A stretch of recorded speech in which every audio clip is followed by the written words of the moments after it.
SMTN.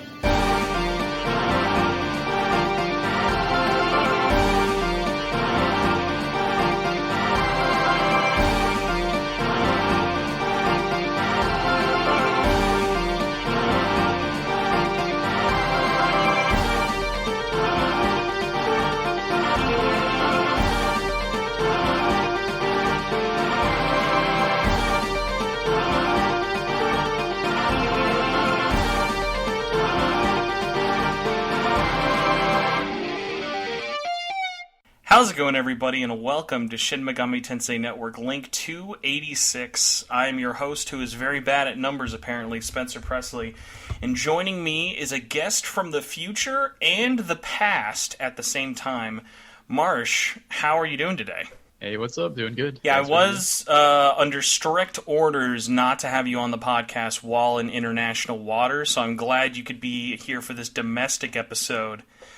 Because we had we planned this out originally to just have this at everyone's local closest Denny's or IHOP, and if you missed us, that's where we were. We're both eating this right now over a Moons Over My Hammy or maybe a Grand Slam. What's your go-to breakfast, Marsh? Damn it, Denny's? It's been a while since I've been to Denny's, but I do like the Grand Slam. Okay, I've never had that, but I'm going to see if I can pull this out of my memory bank. Is this just breakfast sandwich with egg? I was going to say pancake, but that's too much bread at that point. Egg, bacon, sausage, and cheese? I think that's what it is. It's pretty terrible. It makes you feel like shit. I like Dude, it. everything, that's the problem with Denny's. IHOP, not so much, but Denny's is so cheap, you can only feel bad about what you're eating after you've finished it. Because it's I remember I used to get this absolutely dumpster meal of a food item, but it was $4, and it was a grilled cheese sandwich with mozzarella sticks in between the sandwich, and then it would just come with a bunch of fries. And when you're working and you get off at 11 o'clock at night and you go and get that for $4, that's perfect. It's terrible for you, but that's perfect. I will say though, whoever is in charge of naming menu items at Denny's does deserve a raise, because I think we all remember the first time we've ever seen a Denny's menu, and international listeners, I'm sorry, this will literally mean nothing for you, but if you look at the words Moon Over My Hammies and don't laugh, something's wrong with you. That's a funny name. Yeah, it's one of those things where I sort of get pissed off that I have to say it, especially if you can tell you wish there was a number next to it instead. So it's the opposite really of do. you ever gone out to a international restaurant or a foreign restaurant, and it'll be here, a good example is we went out to this Japanese restaurant yesterday, and there was literally a guy next to me who ordered the same thing, and I wasn't getting anything that crazy. I was just getting tonkatsu, and he was I want the number 1 with the T in it. It is that funny thing of I get it, you don't want to sound like you don't know what you're saying, but it's also I feel menus, and especially because you've also traveled abroad as well, menus are in restaurants in general, I feel are very safe, even if there's a language barrier, because in most cases you can just point and they'll give you it. Yeah, pointing is the best skill you can have if you're not sure what to say. Mm-hmm. But unfortunately, we're not here to talk about Denny's food. But boy, that would be its own horrifying podcast. Honestly, I mean, listen, I can always talk about breakfast food. I'm a man who's had Brenner more times in his life than I care to admit. Breakfast dinner, breakfast lunch, breakfast. Oh, Brenner. I was what is that? It's a special skill you unlock once you've been in the Midwest for officially too long. You just start making dinner names for brunch. Gotcha. But yeah, man, so it's been a couple of months, and I'm pretty sure you've not just only been playing Persona 4 Arena Ultimax for a while. So for all those people out there who are curious, what has the Marshman been up to? Yeah, so last week I started playing Resident Evil 4. I've never you can't just say Evil. that. You can't just say, I'm playing Resident Evil 4. Are you playing the Galoob version, the Cellphone version, the Wii version, the GameCube version? On PC, on Steam. Well, even that. Are you playing the Ultimate HD? Are you playing the new crazy HD realistic mod version? It's just like the base Steam version. I've seen that I will. mod. It looks If good, you're but I'm playing the just base playing version on Ultimate Steam, HD. highly recommend check out that mod that just came out because it is the only thing more insane than that mod. Because basically, I don't know if you know the behind the scenes of it. People went to the place where Capcom took pictures for the textures and just brought HD cameras. So it's not like they just Google searched them. They straight up went to these locations to like make new texture files in 4K. It's insane. That's some dedication. I might have to play it just to support that. That's kind of And, crazy. I've never heard of and somebody it's doing nice that. too because it's all like the optional textures, like I say optional, like the non-story related textures. So all the character models still look the same, everything else like that. So it's not like it's going for some crazy like photorealism like remake look. It's basically just like anything where you'd look at and go, because I'm sure you've noticed like there are moments when you're playing RE4, like it's still very beautiful, where you go, yep, this was a GameCube/PS2 game. Yeah, I mean you can tell, but it looks pretty good on the Ultimate HD version or whatever it's called. So it's all right. this is your first ever RE game or your first time with RE4? So I tried starting like the RE1 remake, and I got to like 3 hours into it, and I screwed myself because I didn't burn the corpses. So every zombie is a super zombie. The and I just Crimson like, Heads. I think I'm Oh done my with this. god. I have to restart it. I'll restart it eventually, but I was like, let's just skip ahead to 4 for a minute. You're like, hey, let's go to a game that's not going to be like torture on my genitals for 5 hours. That sounds great. Yeah. Yeah, it was literally soft lock. Like I don't think you could beat it. You at could, that you point, could, but so- yeah, there are definitely points where like you get. Basically, if you kept at the rate you were going to basically make it the least fun way to play that game possible. But I'm at least glad it didn't scare you off from the series. So then, how are you liking 4? Because I feel like you've got to be one of the few people at this point who like video games and haven't played Resident Evil 4. Yeah, it's something that I really had been meaning to play. I love it. I think it's really great so far. I'm on the second chapter, like right when you rescue Ashley, but I love the game so far. It's interesting. You're playing it at like I feel like the perfect time, just in the sense of right before the remake, but not like right before. So you'll still have a couple of months before the remake comes out. But I wonder, like at this point, would you even want to try the remake? Obviously, I know you're still really early, or would that be something where you're like, I might want to wait and play some of the older stuff first before I jump into RE4 remake? Because I feel like this remake is like not a sequel really to anything else besides the remakes for 2, 3, and now 4.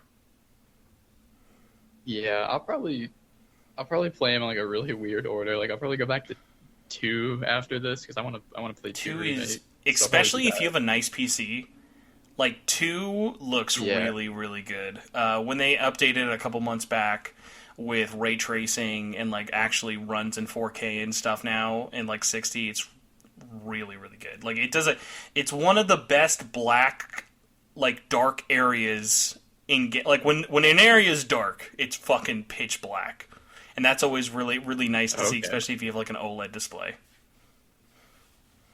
That sounds nice, yeah. And then I have 7. I own 7, but I've never played it, so awesome. I'll play them in some weird order. I gotta say though, don't sleep on 5 and 6. And I'll actually say this, because you've probably tiptoed into a couple areas. Don't forget, Resident Evil 4 is just straight up. It's a comedy game. There are some scary moments, but like. You're not even at, like, the best parts of the dialogue. Like, Bingo Night's funny and stuff like that. But, like, especially, I can't wait to see how they handle it in the remake. Because the tone is just all over the place. I hope they don't get rid of it. I already know that it looks more serious. I really hope they don't get rid of it. No, dude, I have faith that they won't. Like, literally, Resident Evil 2 doesn't have a lot of funny moments, so, like, there's not a lot to really go into, but Resident Evil 3 Remake has some straight-up goofball moments. Like, it's like, straight-up the dialogue, it sounds like a Fast and Furious ending. Like, I forget exactly what it is, but I remember the final, like, right before you RPG the boss in the face for RE3 Remake, I remember literally like falling out of my chair laughing because it was so stupid. It was just like, oh yeah, like it's really self-aware of, especially because 3 is just one giant chase, and this is not a spoiler, but is a good way to kind of tell that it has that tone. There's a moment when Nemesis is chasing you And like you've probably seen it, like the really big hulking like T-virus looking like it basically looks like a giant zombie Terminator. Nemesis. I know him from Dead by Daylight. That Jesus fucking way to make me feel so fucking old. But there are probably more people out there who know Resident Evil through Dead by Daylight right now than the older games, so that's okay. Yeah, I didn't grow up. But yeah, so like there's a moment when he's been chasing you just for a really long time, and Jill basically rams either a truck into him or an explosion, and like he just gets basically dunked into the river, and you would just assume, oh, that's the end. And Jill's response isn't, finally, I'm done, or like, that, got him, or whatever. Like, Jill's response is, yeah, let's see you swim now, bitch. Oh my god. It kind of sounds like the movies almost. Oh yeah, listen, yeah. I've seen the CG movies, the live action movies. I'm actually, just to really submit myself for having no taste at all, I am sad the Resident Evil Netflix series got canceled, because I haven't finished it yet. But I actually like how stupid it is. I haven't watched it all, but I've seen the first 3 Resident Evil movies. I'm gonna watch all of them. Do you know who crazy, so. the Wesker is in the Netflix one? I don't know actor names, but isn't it the guy from John Wick? Like the I love that guy? That's where you know Lance Reddick from. Like, other people, it's like The Wire, or maybe even Destiny. Like, I would take Horizon, but like the fact that it's like the hotel dude from John Wick, like, I'll take it. Yeah, that works. I mean, really, Lance Reddick's been around for everything. See... Now, if you want to talk about something that could get me going for a long time, it's Resident Evil. So that you've basically booby-trapped me into a conversation trap. So I'm going to forcibly remove myself. But the last thing I want to tell you is don't sleep on 5 and 6. And when you play those, I will mandatory make sure you play that in co-op. Both of them. They are, especially 5 and 6, the goofiest... like most fun co-op experiences of all time. If you play them as single player, they're both just less fun versions of 4. They're still good, but when you play them in co-op, it's like the game was designed for it, and it just makes the like stupidity of everything even funnier because you're just experiencing with somebody. And if you can, I don't know if you have anyone locally, they are all both split screen. So you can at least still split screen both of them no matter what you play them for. But yeah, mandatory 5 and 6. Like, if you end up liking 4, it's just more of that, but stupid. I love 4 so far, so I doubt it'll get worse. So, yeah, I'll have to check them out. So, dipping out of that, I was not expecting... Because I think fucking last time we talked, you were playing... fucking like Fear 1 or something, so at least you're not like in Fear 3 or like I'm playing Condemned 1 right now or something on 360. I replayed all of Fear 1, like the expansions. I've beaten Fear 3 a couple times. Sir, in this house, in this house we call it Fathrir. The 3 is respected. 3, yeah. I gotcha. I don't even hate that. No, game. dude, Fear 3, the Fear trilogy is solid, but here's the thing with it. I've not missed it. You know what? You had your 3 games. I'm happy with that. You can go away now. I'm fine. Yeah, I don't think they should probably make another one. I don't think. Well, you know the studio who made it, right? Yeah, you know what they're working on now. Gotham Knights. No. They have not made a game in 9 years. Their last game was in 2013. That Batman Arkham Origins game. Oh, those are good though. So, hey, maybe they could remake Fear someday. Then it would be cool if they did. I mean, I doubt that they'd work on another superhero thing after this, unless somehow Gotham Knights is like a bajillion seller. But cautiously optimistic on that, just because live service games always, even when they're not live service games, when your menu looks like Destiny, it just makes me nervous. Yeah, true. So I'm excited for your upcoming video in 2023. Of the Resident Evil 4 experience, and then it should just be subtitled saying the most unrequested video of all time. Like, let's pick the most popular game of all time. Let's just cover this. I would love to do that, but I think it's a game where like people have kicked into that so much that if I forgot one thing, people would be like, the whole comment section would be that. I'd be scared to make that video because I don't know enough about it.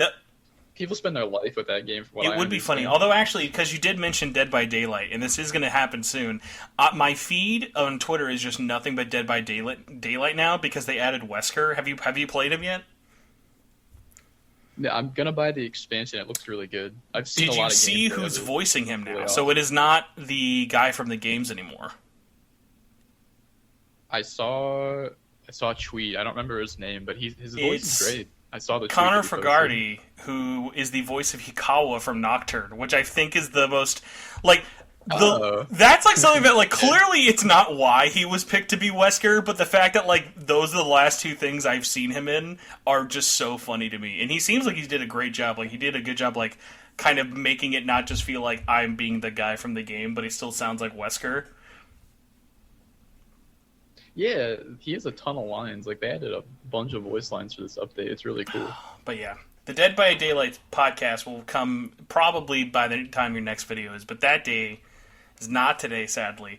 So, real quick, before we get into the main meat and potatoes, there is, for once, because not to give you shit or anything, you are not known for playing the most hottest releases right at launch. Would you agree? Oh, yeah, I would agree.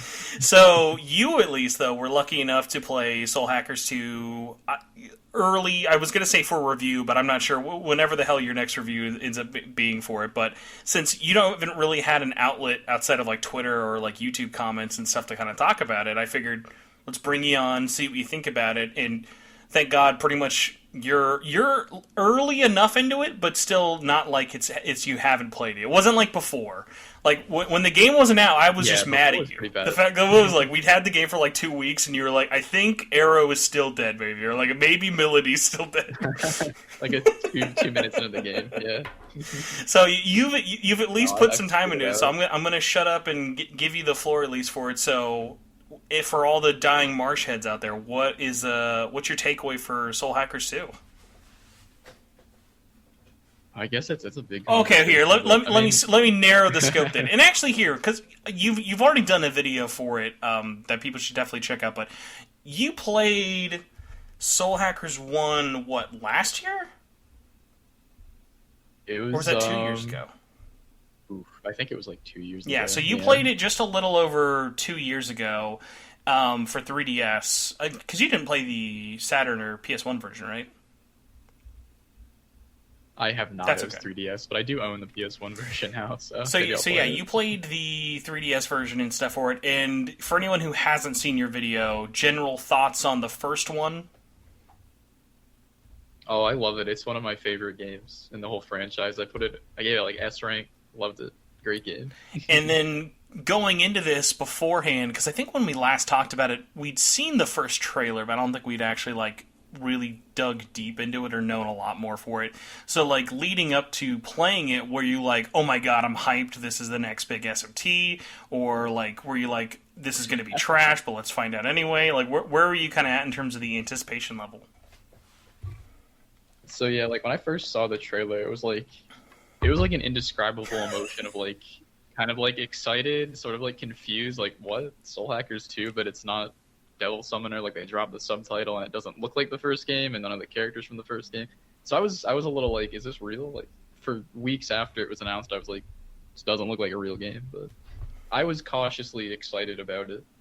I'll say I love that. that you say it, you didn't think it looked like the first one. Like, were you just expecting Soul Hackers 2 would just look like they got Kazuha Kaneko to come back?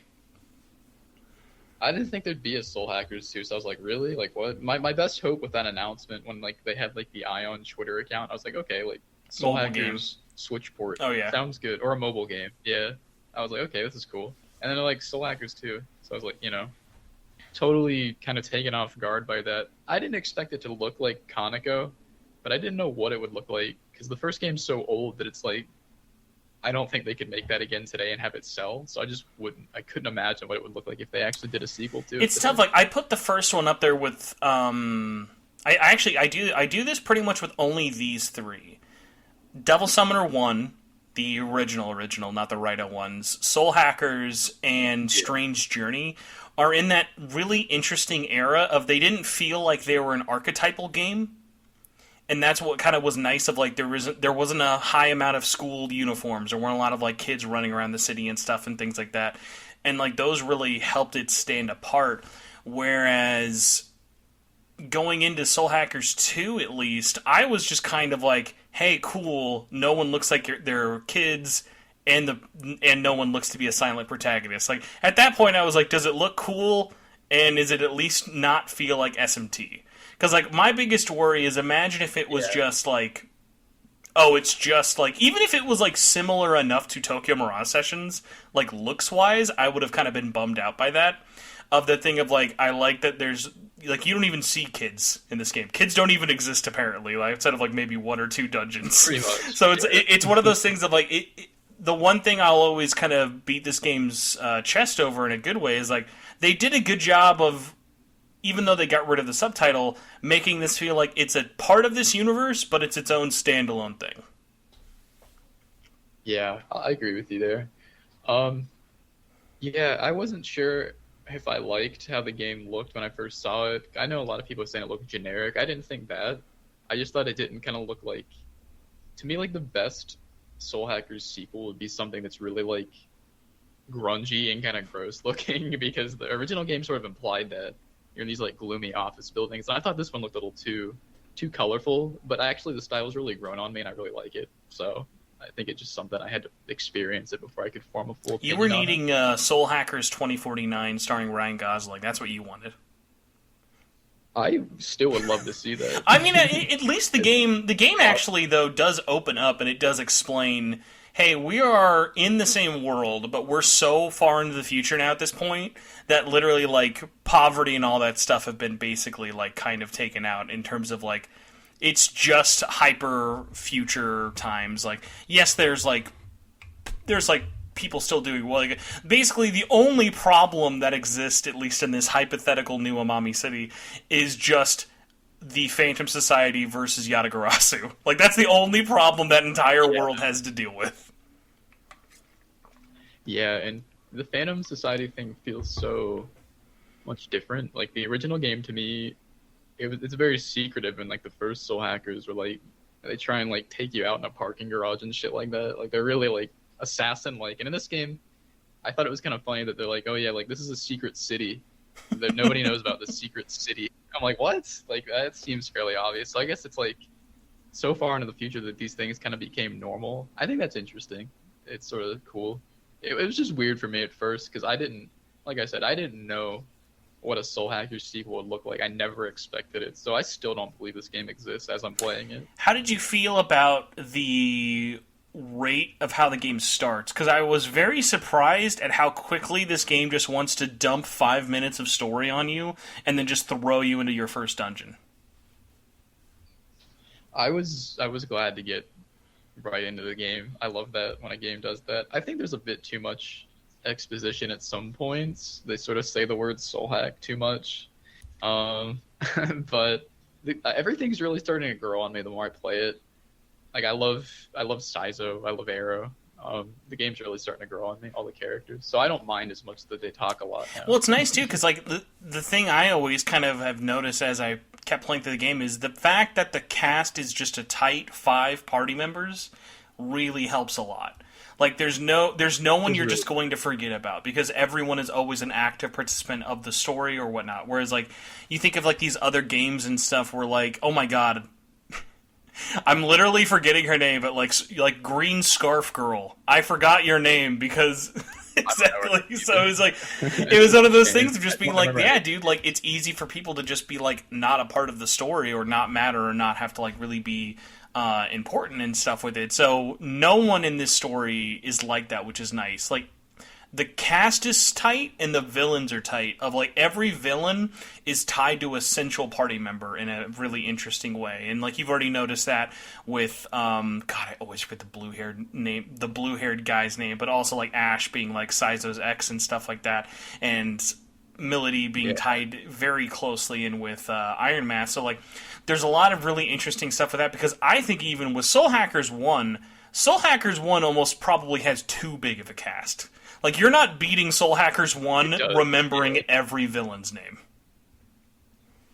I don't remember the villains' names. I think I remember every team member's name, but they don't do enough with that in that game. And I was always thinking, like, to make this game better, it should have had like loyalty missions, like a Mass Effect type of thing, or like more dialogue. So this game does that really well. It does include everything I wanted basically from the first one.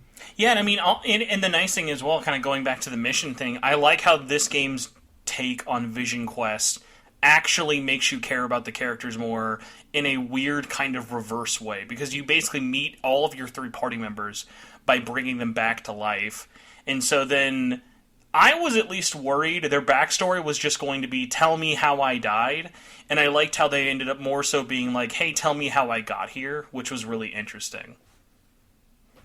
Yeah, I was sort of surprised myself that the cast was that small. I thought they were going to keep doing the soul hack thing, and there was going to be like people you'd switch in and out. Did you like after they did Saizo, the lore just says, okay, these are giving me bad ouchy headaches, stop doing this now.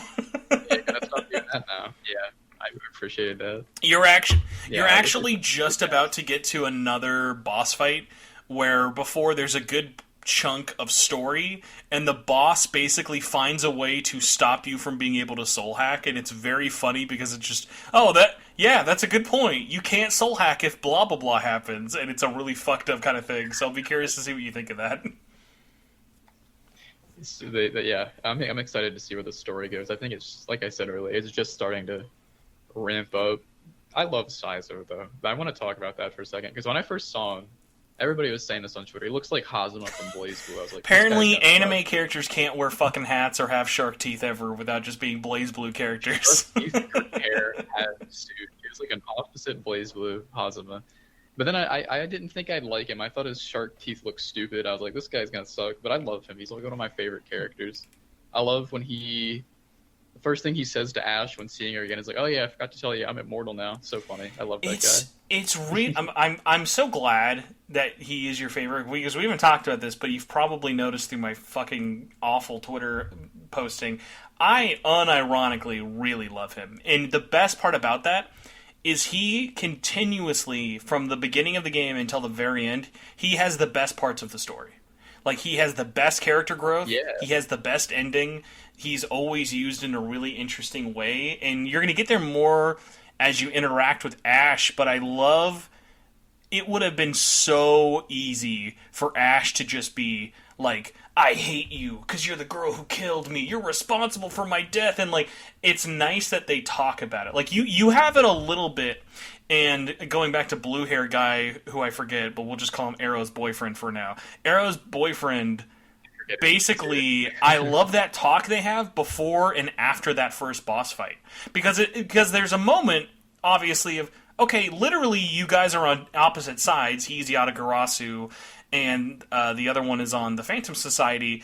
That's not why they have to fight to the death. Like, and them talking through that of being like, no, like, this will, like, you're going to bring me, like, you're going to basically make my life more worthless if we just Steven Universe to this and talked away for the fight. Yeah, it's really good. And taking those dialogue options, I always end up picking the one that happens to be like Saizo's option. So, like, his is really high. Melody's is like still like single digits or some shit. Not really, but it's really low. So I'm interested to see where her story goes, because I don't like her that much. I think she's just like the asshole, but we'll see. Melody will change a lot. Like, the story will definitely focus on her a little bit more after where you're at right now. The thing that's interesting with her is because everyone is tied to someone who you want to assume the best in, whereas Melody is only associated with Iron Mask because that was her lover. So the fact that, like, the whole point of this game is for us to stop and kill her boyfriend has a lot of baggage to it, and it's actually kind of interesting what they do with that, because even that, like, oh my god, nothing would have made me more upset if, like, Melody's big character arc is just she turns bad for one random dungeon, and then you have to fight her, and then she's back on your party again. Like, no, they never do that. It's never by the numbers in terms of where her head's at, because her priorities are rightfully really fucked up with right now. Of, like... I will say, there is one thing that the game never really does explain, and it is the most ludonarrative dissonant thing I've ever had in my fucking life happen. I don't understand how RS fucking killed Melody. Like, this dude, Oh yeah. like, Yeah. He's a dork.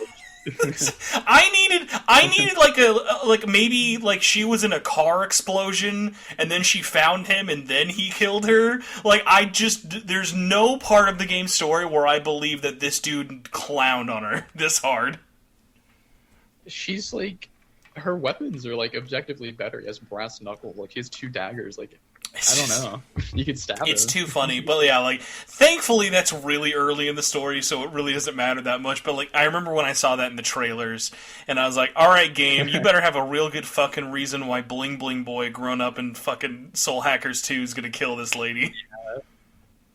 RS kind of sucks. He's a little funny, but no, he's not Carol J. No, but like, that's at least a nice thing of like, he is just the tutorial boss. You fucking find him, you beat him up, it's not that hard, and then you never think of him again.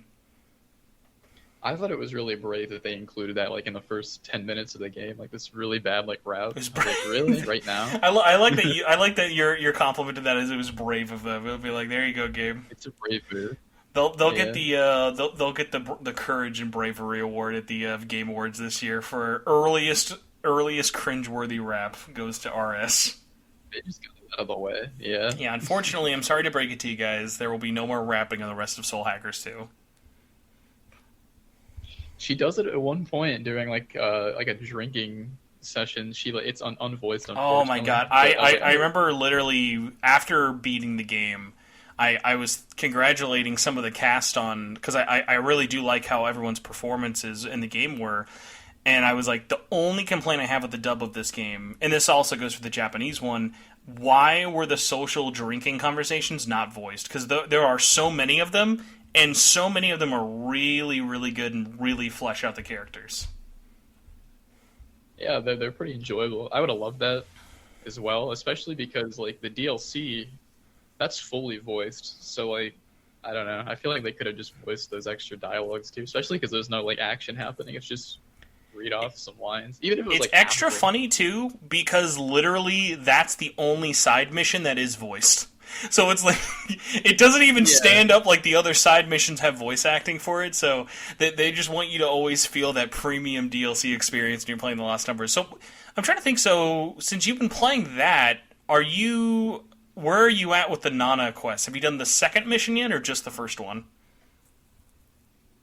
I think it's just the first one. Like, you kill the monster like in the back alley, and then you meet her. She eats like a waffle or something like that, and that's all I've seen. Yeah, so that story, I'll be curious to see what you think of that, because that is way longer than the Demi-Fiend quest in SMT 5 and has way more content. Oh, okay. Like, cool. It straight up goes from level 10 missions to level 99 missions. It has it goes all the way to 99. There is an exclusive dungeon with it, and there's even an exclusive level, like, I think 98 demon that you can only get through beating this game. Because, there are 2 super bosses in the DLC. They're the only super bosses in the game, unfortunately, so kind of a bummer. There's no, like, Shiva or, like, unique boss fight to this in the base game, but the two super boss fights in the DLC are, like, as hard, if not harder, than the Demi-Fiend 1 and 5. Oh wow, okay, good to know. I wasn't sure where that side quest would go because it starts off level 10. I was like, I thought I missed it. Like, I thought I was gonna blow through the whole thing and it would be kind of over, but no. Yeah, it progresses with you through the game, so you're actually kind of going at it at the right pace, because I played through it twice. I played through it when I was already level 99 and had completed everything on my first playthrough, and then I did a natural New Game Plus playthrough of at what points do it unlock and whatnot.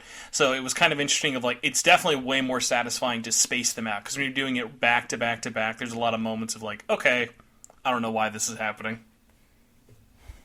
Yeah, I get you. Cool though, a lot of content with that one. At least it's trying to be worth. Are you playing with the English, by the way, or the Japanese voice acting? I'm doing English. I love dubs. I knew I liked you. There's add another one out of this for you. Yeah. Since you're playing the dubbed, I have to ask you. Tell me the voice actor for Arrow doesn't sound like he's just doing a Yuri Lowenthal impression. It's not Yuri Lowenthal. It's the dude who's the main guy in Demon Slayer. His name is Zach something. I always forget his last name. You're fucking lying. It's not Yuri Lowenthal. I was telling everybody. It's literally, what the fuck? It sounds... Because, if you don't know this, it just sounds like Yuri Lowenthal. And even if you know who the actor is, it just sounds like it's someone doing a Yuri Lowenthal impression. You can't tell me. Look it up. Yuri Lowenthal. Look it up. It's here. If I can look up his name. Tanjiro English. I was telling everybody. Like, Zach Aguilar. Yeah. I literally told all my friends. I was like, "Guess who voices this guy? Guess who it is? He's back. It's not even him. It sounds exactly like him." It's almost distracting because he's not done a lot of I actually don't know if he's done any Atlus games in terms of dub work. So I would love to know what the reason behind picking that is, because it's not a voice he's known for. I'll at least say this, because I have nothing against Zach as an actor. Anytime I've heard him be normal shonen protagonist character choice, I don't like his voice act. Like we said, I'm a dub guy 99% of the time. I don't know how people listen to Demon Slayer dubbed. That's one of those weird ones of no, Demon Slayer is everyone in that, I'm okay, I like you as a person, I don't like your take on this character. And so it's one of those weird ones of and because that voice he does is very much it's typecasted a lot of, here's my main protagonist voice. I'll at least give Zach the credits of I like that it's a different voice for him, but it's only distracting because it just sounds exactly like another actor. But the other thing that is weird, I will say, I didn't expect this. So you know who voices Melody, right? I probably know what characters she does, but I don't know names. But I probably know. I forget who she voices. Let me see. Sounds familiar. I know that. Because she was in Persona 5, but I'm trying to remember who she is. It's, I think, Erica Lindbeck. Let me make sure, though. Melody voice. Yes, Erica Lindbeck voices her. And when I saw the cast announcement originally, basically everyone else was kind of new or early on that I was oh, that's interesting. But when I saw Erica, I was not because I don't like Erica, because she was even in SMT 5. She was Sahori, the girl with the tentacle monster demon. And she was also Futaba. Those two characters from SMT and Persona 5 basically are just your normal kind of thing that Erica gets typecasted as. But Melody I liked a lot, at least in terms of the performance, was oh, cool. None of them sound like they're being a stereotype, at least of a person or a voice cast, stereotypical thing. Because even Ringo is very unique. Ringo doesn't sound like any other protagonist we've had. And Mimi, the voice robot that Fig uses, that never comes across as hey, I'm trying to be your mascot navigator character. Yeah, it's not too bad. I don't like mascot characters as much, but it could be worse. But yeah, at least so far, gameplay wise, are you enjoying the Sabbath system? Are you wishing it had press turn? Press turn was a weird one of I'm surprised how many people I've seen say they wish it was in there, but I kind of like that it's not, just because I feel like it would make the game feel slower. I think Sabbath is it's not my favorite. I think the biggest thing I want in the game is I always want there to be a pass or a baton pass or something. But I feel like that's really missing, but maybe not. I think it's a cool system. I mean, it's a cool idea. It's Demon Co-op from Strange Journey. I wish maybe there was more I wish there was more team building focus on it, as specific demons can do it or something like that. Because basically all you're trying to do is just hit weaknesses, and it doesn't matter if yours get hit or what kind of demons you use. It feels a little pared down. Do you have any Sabbath attacks yet? Sabbath attack? I have you mean yeah, so when you're doing it early on, they'll give you one of maybe steal NP or do a little bit of bonus damage or stuff like that. So certain demons have Sabbath attacks, and it definitely doesn't unlock, I feel until you're pretty late game. But there's a lot that definitely do help of there were bosses that had buffs on them basically that I couldn't do damage to. and I had to beat this boss by just getting Sabbath damage, because Sabbath damage isn't affected by buffs. It's just a set number versus how high your thing is. So it was kind of interesting of like, those definitely come into factor way more late game, but I know what you mean. Like, your demon doesn't matter. It's what skills you have on those demons are all that matter. Yeah, pretty much. So it's okay. It works. I do sometimes. I'm always thinking like, oh, it'd be so nice to just pass this turn to the next person, because sometimes, like, not my entire team will have the same element or whatever. But it's okay. It's a decent system. I'll say I like the command skills. Especially kind of as you keep upgrading, you'll get more and more with them as well. But there are like a little bit of weirder ones of like, there are some that trigger if you hit certain events. Like, oh, if you have this, then this command skill will activate, or this will happen. But then there are other ones that kind of do feel a little bit random and feel like, okay, there's no real kind of control here, and it doesn't feel like I'm using it as a strategical advantage. It's just more of a random kind of buff to myself or an advantage there. But balance-wise, at least, how do you feel like the gameplay was for you in terms of difficulty? I'm playing it just on normal. I didn't want to sweat for this one or really think that much. I just want to play the game and kind of enjoy it. So I think the balance is fine. It's a little easy, but then sometimes I'll get to a boss and like, it seems like I really do have to like level up a little bit. I don't know if anybody else had that experience, but I'll be like under leveled. I think it's because I don't fight enough. I feel like I don't do enough of the random. Do you battles. ever skip the random battles? I like a lot of times I'll like. Okay, that's what. Them, yeah. So that's one that I've had to explain to a couple of people. The dungeons, especially you'll notice for where you are now, they're not big. The game is designed so that what you are walking on, like the critical path from point A to the boss or to the final dungeon area, you are expected to fight every one of those normal enemies, and the only ones the game ever expects you to skip on are the risky enemies. So it expects you to fight each and every one of those to be up to par in terms of difficulty level. But if... That's why I feel under level. I skip like 75%. Yeah, a lot of people have, just because, hey, there's a option to let me hit them and stun them and then walk away. But the other thing that is nice is if you are ever under leveled, going to the Soul Matrix does help a lot. You are unlocking more skills, you are unlocking like other quests and finishing things like that. So it's not like hey, if you don't do this, you're going to have a bad time. But yeah, the game's design is expected because it's not a dungeon you're going to go back to and just roam around or get lost in. Like, you know where to go always, and it's just from point A to point B, get these fights out of the way, and then you'll be ready for the boss. Yeah, it never feels hard. Sometimes I just feel like I should be doing a bit more damage. It's a little slow, but I mean, that's just. I guess I've been playing it wrong. I do skip most of them. I'll keep that in mind. What was another one I will say? Something I have not seen shouted out by anybody, but when you start getting into the really high level upgrades for your comp, it'll have a lot of very specific ingredients it wants for you to like do those. The game has a great option to straight up, because all the enemies in the overworld are just that generic pixel monster, so you never know what you're going to fight. Like, let's say if you're looking for a specific kind of demon, you're like, okay, I need this angel specifically. And instead of just going into random fights, if you actually mark them in your enemy list, in your menu, it'll have a little symbol that pops up above the like pixel enemy that runs towards you. So you'll know if it's going to have the enemy you need to fight them to grind them. So I will say, like, it has a lot of nice little quality of life stuff that's in there. But it is one of those weird ones of like, that's a lot of stuff that probably most people will never use because they'll never need to do that.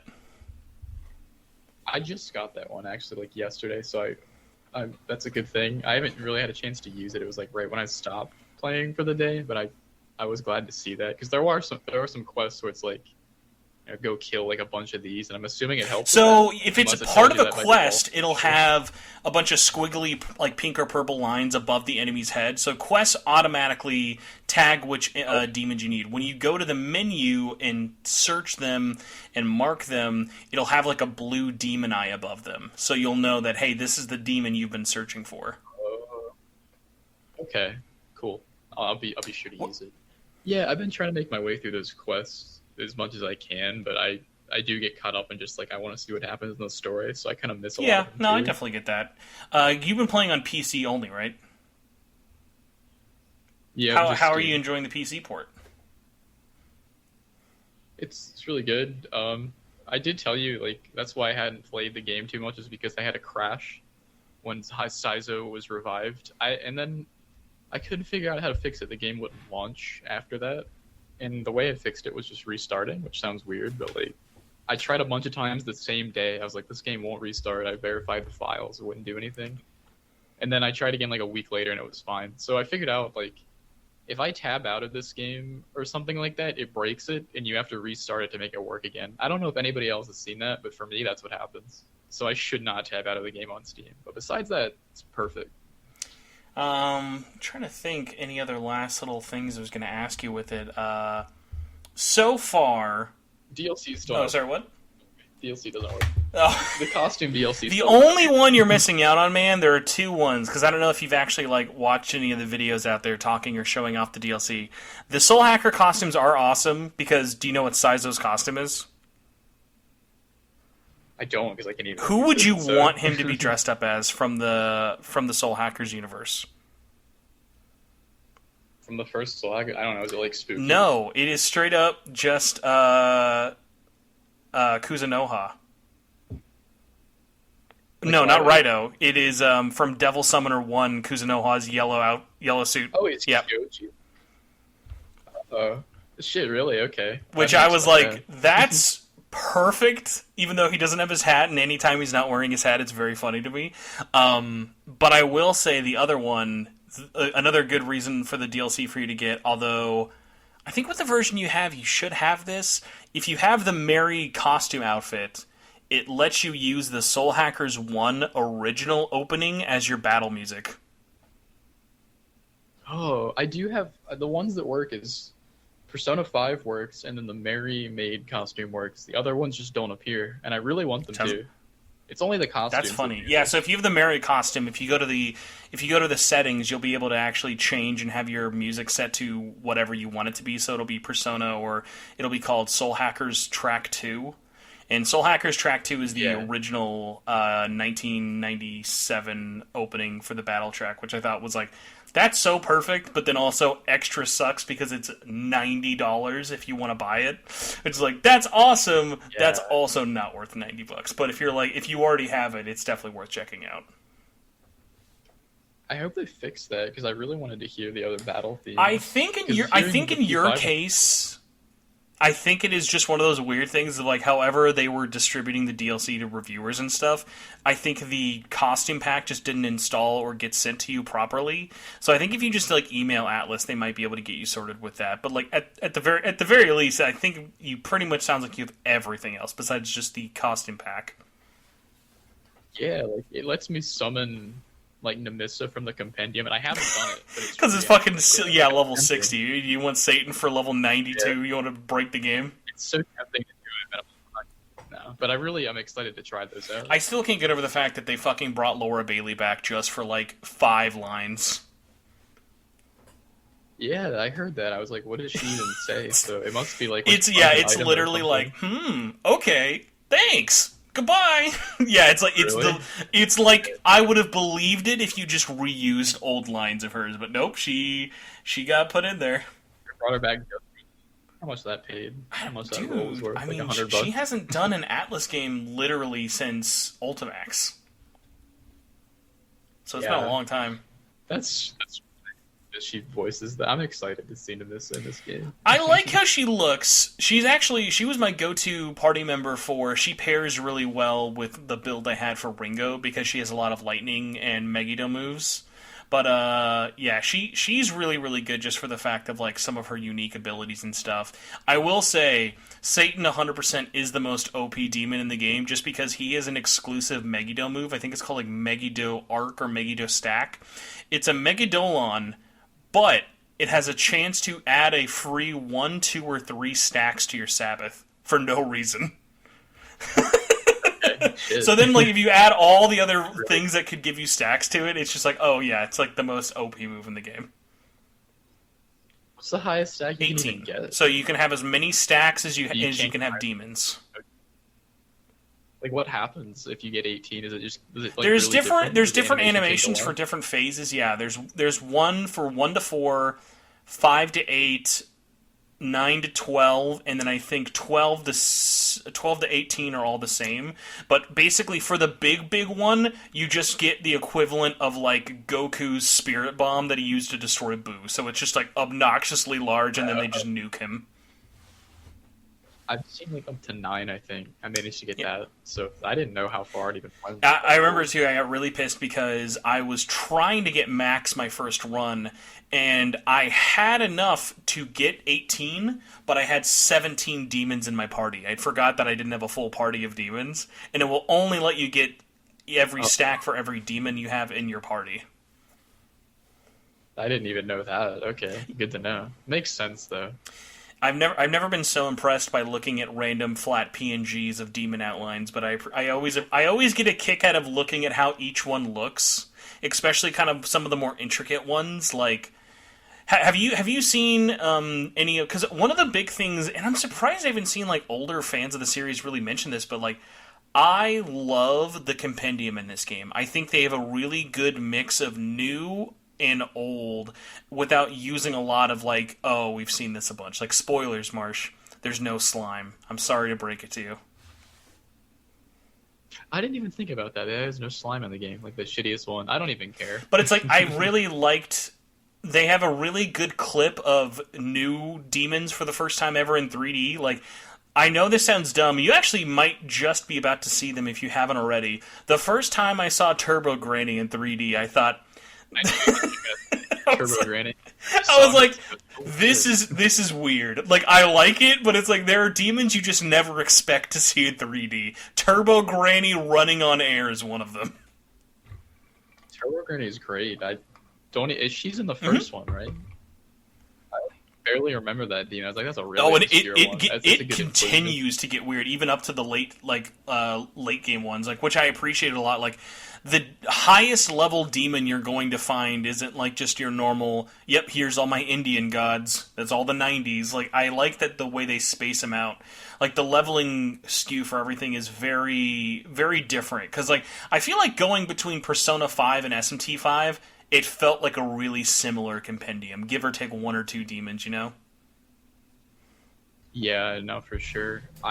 I hope they have more Soul Hackers demons. They do. They have a lot more. Like, there were other ones in there. I honestly, it's like, this is gonna sound stupid unless you are someone who is like me. I would consider that a spoiler because there are some that I legitimately was like, oh shit, I didn't know this was in the game. Like, there's a lot of cool ones like that.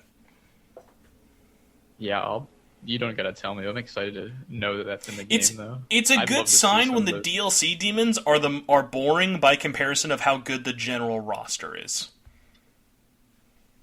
Yeah, for sure. I liked seeing Masakado, though. That's cool. It was cool, right? But it was also like, he's not a very interesting, like, visually he's just standing there T-posing most of the time. Like, he doesn't look cool in action. He looks cool in idea form. Especially because the way the demons fight, like, it's not like SMT5. You never see your demons doing a skill unless it's a Sabbath. So the demons looking cool are mostly for when you're fighting them, and since you never fight any of the DLC demons, that's never cool. Yeah, no, I feel you. That was actually weirdly going into the DLC. That's one of the reasons I really liked the DLC demons in SMT5, because all of them you had to get through a quest.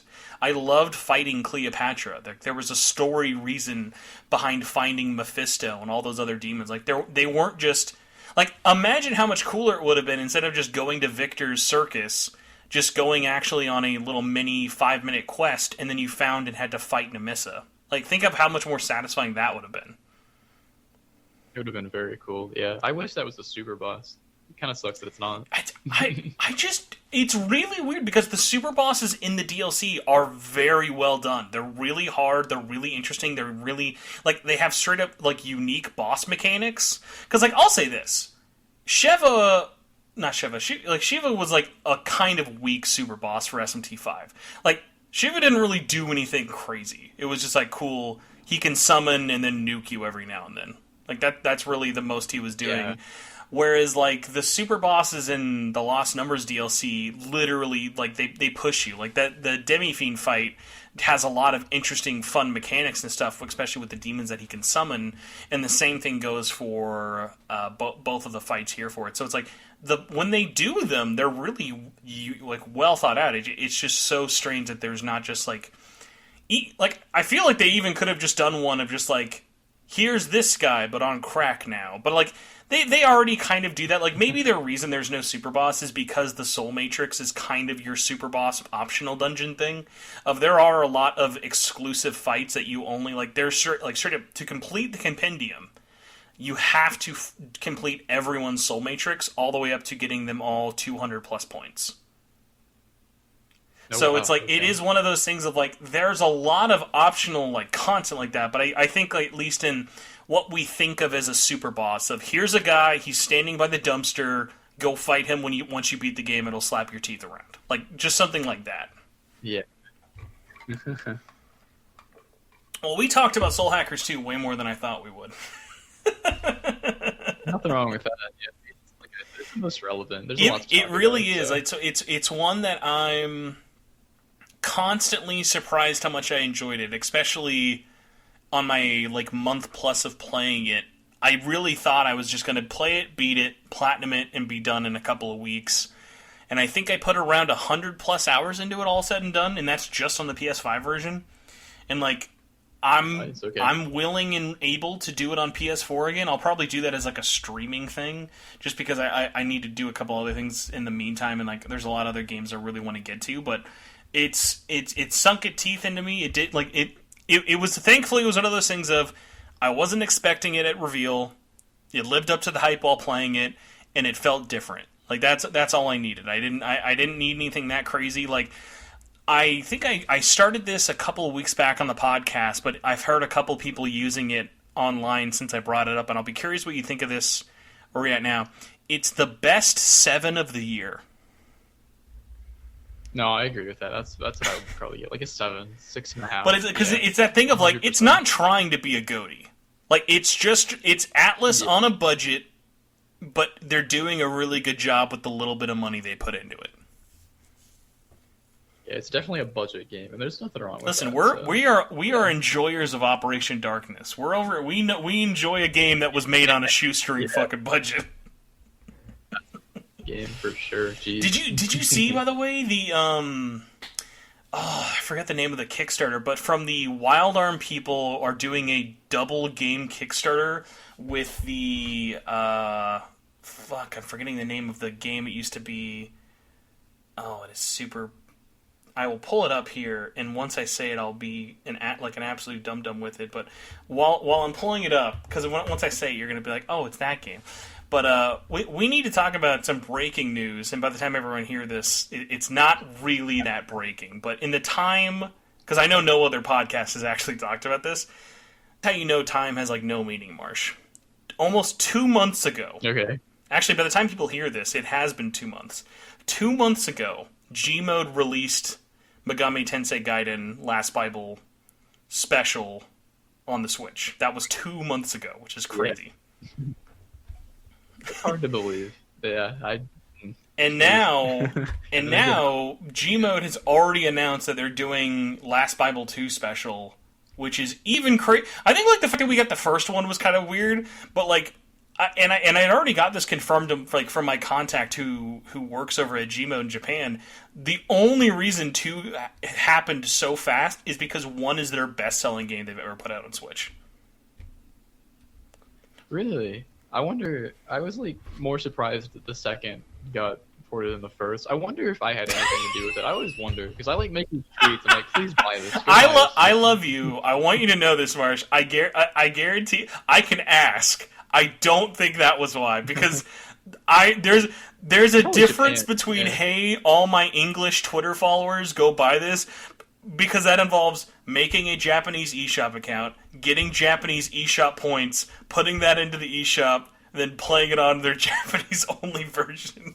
So it's like I don't know. Some people like dedicated. I could ask, because like if I know that it's not that crazy of a breakdown. I would be surprised. But I will at least say this, because I did ask them this after the launch of the first game. They are already looking into getting it released in English. The only thing is they have to find someone who would localize it.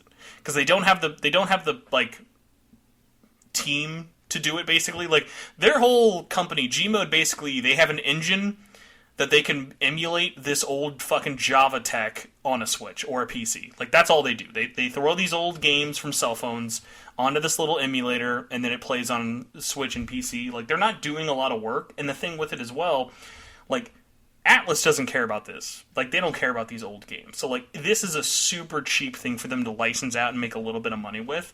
But the thing that makes it so cool is, like, I think, and I'm curious if you agree with this, I think these old cell phone only games from Japan aren't, like, interesting because, oh, hey, it's this Japanese game we never got. I think it's because it was also on a hardware that no one could easily get in the West. Yeah, 100%. I think the first Last Bible, New Testament, is interesting because of the stories, bad shit. But yeah, for most of them, it's because you can't play it. Yeah. So, because like it's a thing of like if we wanted to play fucking SMT CD or Majin Tensei 2, that's a pretty easy thing we could do through an emulator right now. Whereas like these games, it's and I've messaged you, I'm the only one I've ever fucking known who's played these on native hardware, because when these released, I had a friend from Japan who would just buy all of these games and bring his cell phone back to America. That's really lucky. Like, I haven't even really played it yet. I have the Switch version. I'll tell you what, when you boot it up, you'll notice, boy, these games are chunky. It's fine. I'm just glad that they can be played. I mean, are they going to keep doing it? Do you know if they do the other games? I'll say, from everything I know right now, it's on a case-by-case basis, so they're not licensing a whole bunch at once. They're definitely doing, like, hey, one at a time and kind of see what it does. But the success of one and the interest abroad, I'll say, if they get to a point where they can either maybe work with... I don't know if Atlus West has the room for it, but, like, if they can even just get some like small group of fans to like help them like get the translation out there, or are able to like publish it themselves, because like it's that's the thing as well, like that's the tough part. It's not like it's a small game. Like there's still a lot of text to translate to these, so it's not like it's an easy task. I understand it's because a lot of these other like games that they've done aren't like these, because there's two things as well with it, because it's not like it's just the translation. It's the translation, and then getting that translation to then work with their ROM of the game on their emulator, because all of the localization challenges aside, it's then getting the English characters to fit and look properly. Because, like, I don't know how much of Revelation you ever played on Game Boy Color. One of the things you kind of notice with those earlier, like, Last Bible games is they are not formatted for English at all. Yeah, I think especially, like, Another Bible is like that, where it'll show like 2 words per line or something like that. It's really so. I think it's out a lot of back end stuff that they just really need to decide, or not even decide, but really kind of figure out, is this worth it to kind of do? Because like these are games that they're selling for less than $20 in Japan. Like they're really cheap, like meant to just be like, hey, go buy this. Because like for them, they're just like throwing a ROM on the emulator and things like that. So I think it's possible. We just have to see what company can do it, because it's not like Atlus Japan isn't stopping them. Like no one's being like, "Hey, this is a precious IP to us. You better be careful with this." But I think the conversation coming up and like people like beating the drum and stuff, like you as well, especially in kind of going into your like latest videos, it is funny how the timing worked out, because I know when you were working on them, it's not like you would thought, oh, I should work on these 2-hour-long videos for these cell phone games that are releasing this summer. Because I'm trying to remember, like, when you said you were first working on the Last Bible videos. Long time ago. Like, probably over a year. Not over a year, but, like, over 8 months so, ago, like, probably. now that, like, one is already out, like, and you're, like, trying to finish up, like, the third one of it now, like, has it been weird for you of, like, wow, this weirdly worked out well timing-wise? The timing is really strange. The first one, especially for the second one, because the second one got announced like right after I published my video on the first couple of games. I was like, okay, I guess I have to play these now. I never expected that. So, I mean, I'm totally going to play them. I can't believe they did it. It's very weird. I'll say this, though. For you, how would you want to see these games released in the West? Because I'll say this. If they do come out in English, I don't think we get the same release style like in Japan. I feel like if they're going to do this, they would maybe wait for all of them to be out and then sell them in one bundle. That might be easier for them, just because it's like, I don't know if that would prove... Because, like, as we've seen in the past, Atlus is not the best at showing people... I mean, even in, like, third-party, like, situations. Like, even if Atlus West doesn't publish this, and this is, like, some other, like, small, like... Or even if Gmode decides to publish this in the West themselves. Atlus games traditionally have a really hard time selling in the West when they're digital-only, just because they have a hard time getting traction, especially because... These are only on Switch for now. I would like to see maybe if they do a PC version of these, maybe that might be a little bit easier in the Steam audience and kind of get them with it. But like, do you think that these would rather release one at a time or just once that are all done? It would be cool to see a bundle. I know Gmode, somebody showed me this and I found it. Gmode like has games you can buy on Steam already, like their original releases. So it's not like Gmode Archives Plus or whatever. So they've never done one of those. But like, there's already Gmode games on Steam, so it could work. Like, it could happen. So for you though, at least in terms of preference, like, do you think like you'd rather have like one at a time and just kind of like see how it works, or would you rather like them try and do like, hey, here's the Revelation Cellphone bundle?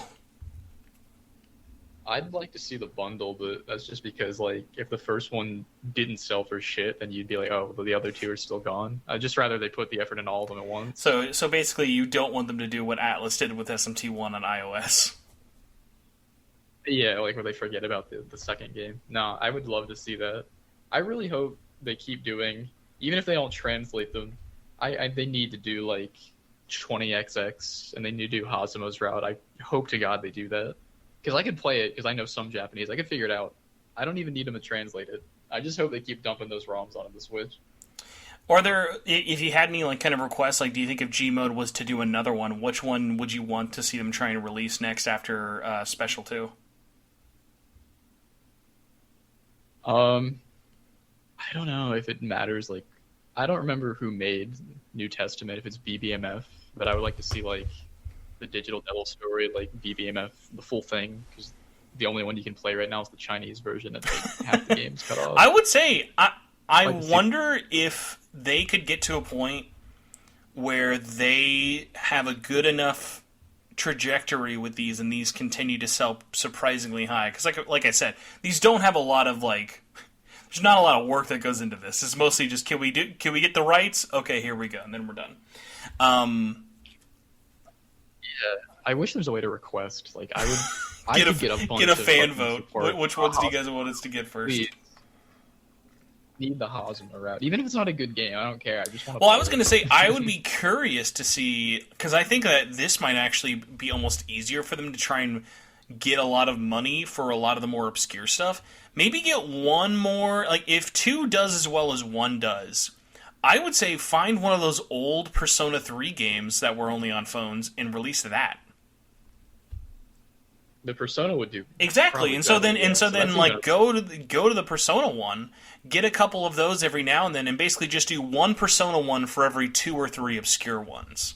Because not all of them are really going to garner and get that much attention, but they have so many of these games that are cell phone only over there that people have just never had any way of experiencing. And I'm like, hey man, if you put up for like $7 or $8 on the eShop or Steam, like the Operation Aegis game from cell phones, fucking people would buy that. People would. It's not spoilers, guys. Yeah. Those aren't great games, but people would buy them. I'm sure most of them aren't. No, but they're interesting time capsules of like, whoa, like I never played this.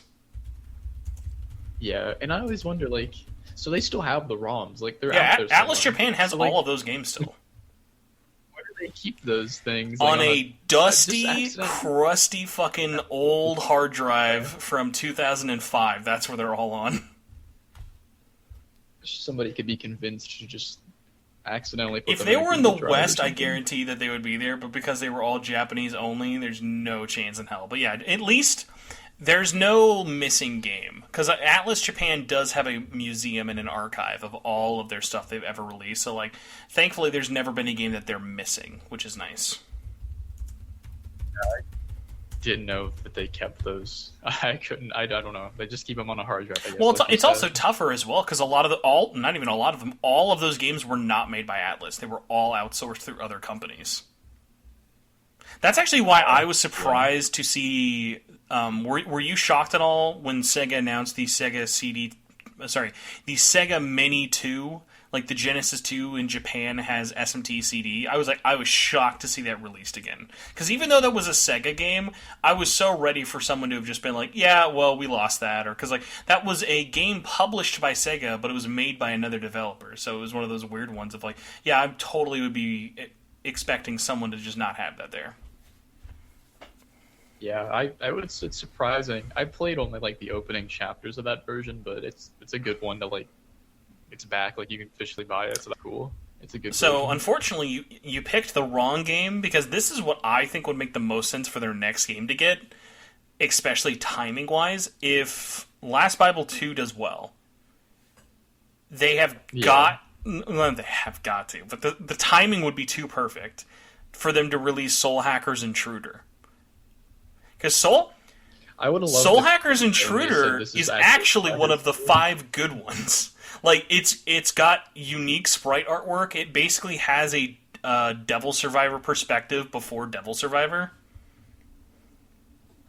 Yeah, it looks like it's like a strategy game, and it sounds like it's a full game. Like it sounds like it's at least 10 hours long. I don't remember the length of it because it was forever ago with it, but it's got its own story. It's got its own kind of thing. It's even I remember this was a funny one of like I remember being like, wow, this game's really easy, even by like me not knowing a lot of Japanese at the time. It was because it had New Game Plus. And I was like, my friend was like, wow, really? I'm not used to games like that having this or whatever. But yeah, so like it is kind of a sequel to Soul Hackers 1. So it is one of those funny ones of like being like, yeah, I feel like that would be like perfect for them to do next of like not really obscure, but definitely kind of more interesting there. But it's tough to say. But I mean, there's just so much for them to kind of work with that it's like there are very few that I would say are even going to be like bad. But like even like kind of going back to like, hey, what's a bigger one that would still be obscure that people might be interested in? I would still love to see what people think of those old Persona 2 cell phone games. Yeah, the Persona ones there's some that look pretty decent. I don't know too much about the Persona 2 ones, but there's one that looks like a dungeon crawler, but it's in Persona. I don't know. That one seems cool to me. I don't even remember what it's called, so it doesn't. The Persona 2 ones were interesting because literally the Persona 2s have the same battle setup as the PS1 version. Oh, so no, yeah, well, yeah, because remember, like, it was isometric, like, battles of, like, you were already looking at pixel art zoomed out on, like, a tiny, like, square or whatever with it, so there was a lot of kind of cool stuff to work with it. Like, I will say, though, like, there are some that I am not in a hurry to see, and if they never do, I'd be totally fine. Like, guys, Demi Kids Mobile, we're good. You don't need to put that on there. Yeah. Probably a bunch of those. I understand there's another Jack Bros. Yeah, the mobile game. I'm trying to remember the name for it or whatever what it's called, but did you ever see? Because I don't think you've ever got a chance to play. Did you ever see that there was a DDS game? It's like DDS. Yes. I remember seeing it just be like, "Whoa, it's gonna be DDS on phones," and it seemed like, "Oh, this is It's like that's the weird part about it. It was their era of them trying to do it. So it's the models from the PS2 one, and it's like them shrinking it in there. And I just remember, I shit you not, I felt like it was 5 frames a second. It was like because it wasn't even 3D models. It was 3D models and 3D environments. And this is back in 2007. Flip phone or whatever. Yeah. But I mean, that's great. Like, there's stuff like that that's like really cool. Of like no one, because like I think a lot of people just imagine when you think of these phone games, because especially you look at like Last Bible like Special and stuff, like those look like fucking Game Boy games. Like they're not looking like they're anything that crazy. Yeah, they just look like Game Boy games or Game Gear or whatever. Yeah. So it'd be tough. I think the Majin Tensei ones would be cool because those are actually fun. Hazama, I feel like could happen, but would just be so low priority because who in the West has played If that Hazama wouldn't make any sense to them, you know? Yeah. The only mobile game I see people talk about is that one, because I think that's the one most people know about. To me, is Hazama. That could be because like I hang in like my own comment section, so I see people. I don't think it's saying, called like, hanging when it's your own comment section. I think that's just called reading your comments. reading my comments. I read like people are like, you should do the Hazama round. And I'd Have, like to. Speaking of other ones I never want them to see them do, are you aware of the progenitor to DX2? Devil No, Hunter not really. Zero was a free-to-play SMT-like game. I was like, I've never been more bored. Well, no, DX2 is also very boring, but like, yeah, like it was that free-to-play trying to be SMT-like game for it at the time with it, of just being like, it was the whole thing of they were trying to sell it on its being its own thing. Like, literally, if you look at the logo, Devil Hunter Zero, and then at the very bottom in Japanese, very small, just says Shin Megami Tensei. It was like it's like the DX. It's like the DX. Going back to the DX2 thing. It's like, are you ashamed that you're an SMT game? Like, this is why we're playing you. This game, the screenshots look like Strange Journey a little bit. It was definitely, it had more expansion in terms of like you could actually like walk around as opposed to DX2 just fight. But like it was just one of those weird ones of just like, I feel like every time I've ever played like a free-to-play SMT phone game, it's always just been like, yep, this is boring. Yeah, I'd try this one, but I've never even heard of it. We're really bad fans because we didn't list the best one of all time. We should like try and make this a meme to like see if we can get this to happen. God, fuck it! I just saw the release date just to really confirm it. We need to see if we can meme SMTJ into coming out. Okay. SMTJ, yeah. I just realized, came out 20 years ago on April Fool's Day, 2002. SMTJ, I know like very little. You about, all should literally look up. Just type in SMTJ just to see the logo because it almost looks like they didn't even try. It looks pretty bad. But on Steam or on Switch, I remember trying to stream Shin Megami Tensei 1. And it doesn't show up, or at least it didn't back then, but SMTJ does. So I was like, alright. So the funny thing with SMTJ, obviously because it was a really, really early phone game, SMTJ is probably one of the easiest ones to translate because it's not really that big. But the thing about it is it's just, that's literally just, they took a Game Boy Color game and put it on there. Of like, they ripped a bunch of sprites. The actual size of the screen, because the game is basically showing you 4 menus at all time while exploring and 2 menus while fighting, and so the actual amount of like graphics and animations you see are extremely tiny. Like they're all so crunched down, like it would look so bad on any modern display. This one, I'd play it. It looks interesting, but yeah, the pictures are hilariously tiny. I will say. Another unironic I would really fucking want to play, like on modern consoles, because it was good, and no one's gonna believe me because no one fucking played it. SMT Pinball is actually a great fucking pinball game. Really? That seems like a natural sort of like, oh, you like pinball, right? Because it was cool because it was pinball with different tables, but they actually worked in the alignment system while playing. So if you hit different things, you could make different choices and get to different tables, and you would still be unlocking demons, you would still be like working and playing like a normal SMT game, but just with the mechanics of pinball. And the art for the tables, I remember being like surprisingly like intricate. Like they made actual interesting looking digital tables. And the other thing with it was the soundtrack was awesome because it was just a bunch of like lo-fi remixes of old like Devil Summoner and old SMT music. Really? Yeah, I feel like I said, that'd be an easy one to just be like, I feel like a bunch of people would buy that. Like if they put it on the Switch, tons of people would play that. It's pinball. Everybody plays pinball. It'd be an easy sell. So it looks good. I'm seeing it. But there's like a Devil Summoner the tables are wild. I really liked that one. But yeah, like, so I'm optimistic, especially just because we're getting these announced much quicker than I would have said for it. I will be curious to see if the sales for 2 end up matching or surpassing what 1 did, because also I think it helped that 1 came out right at the beginning of July, so before a bunch of the big stuff was out. We don't have a release date for 2 yet, but optimistic. I'm still trying to see if I can ever get anyone from Gmode on here.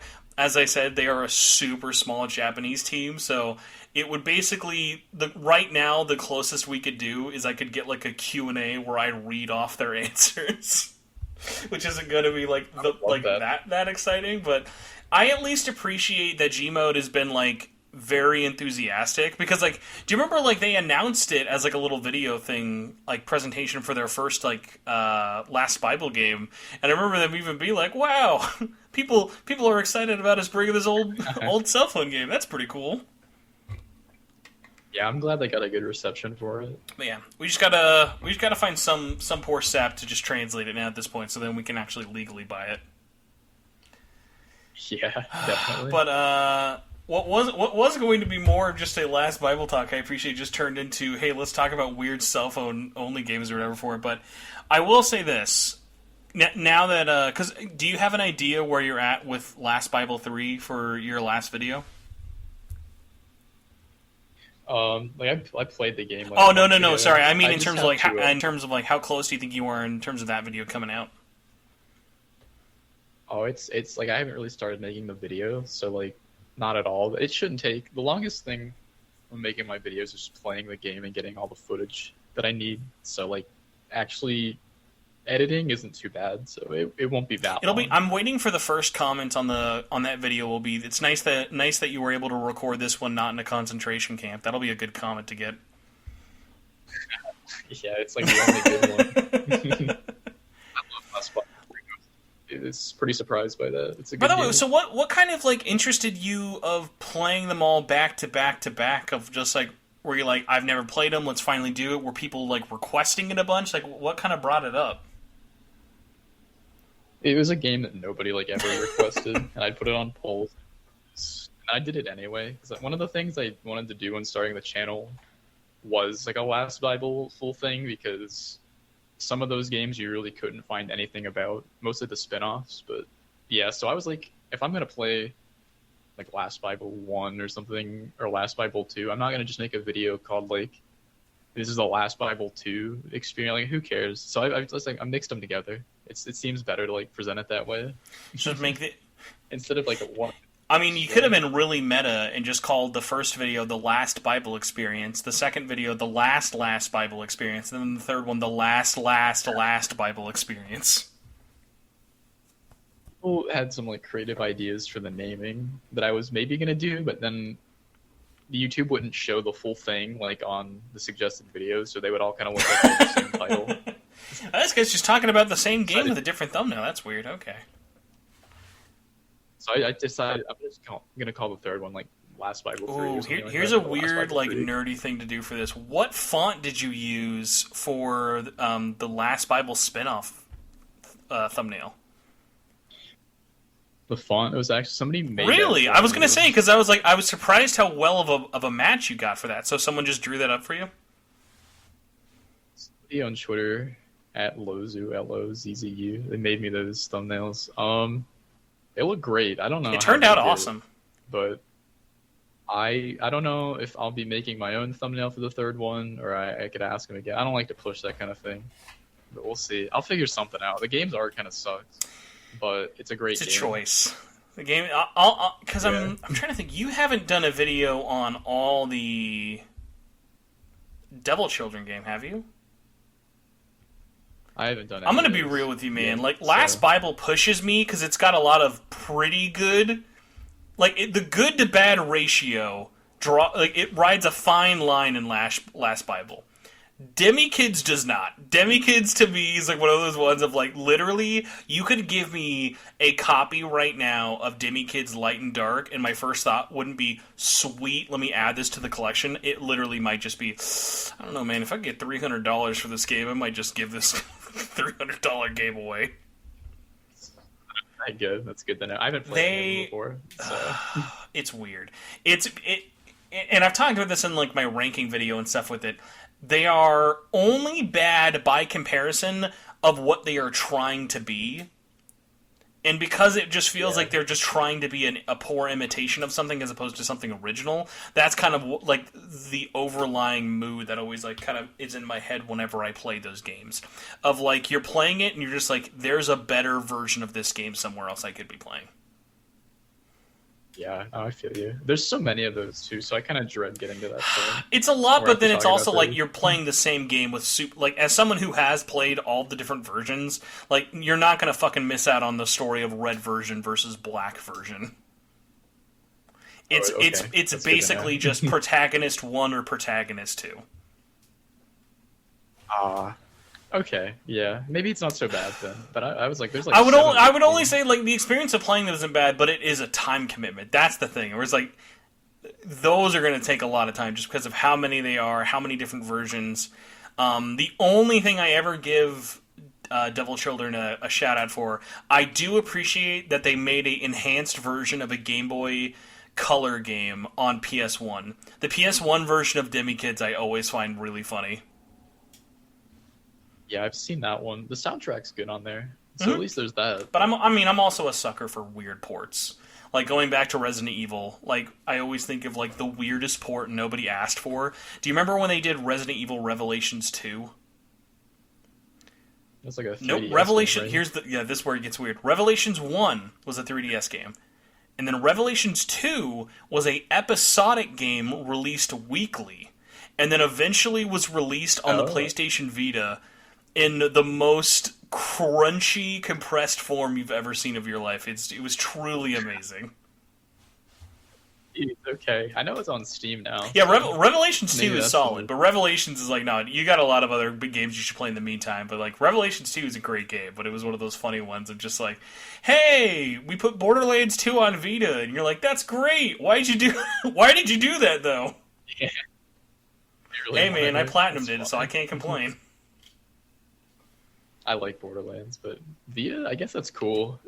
But as long as it doesn't look crunchy. Borderlands on Vita is a weird one. It doesn't look crunchy, but because it's Unreal 3, there's a lot of pop-in. That makes sense. But it's still playable. Listen, you haven't lived until you've fought. Do you remember the name of the final raid boss in Borderlands 2? Like the big monster you have to fight in that little arena?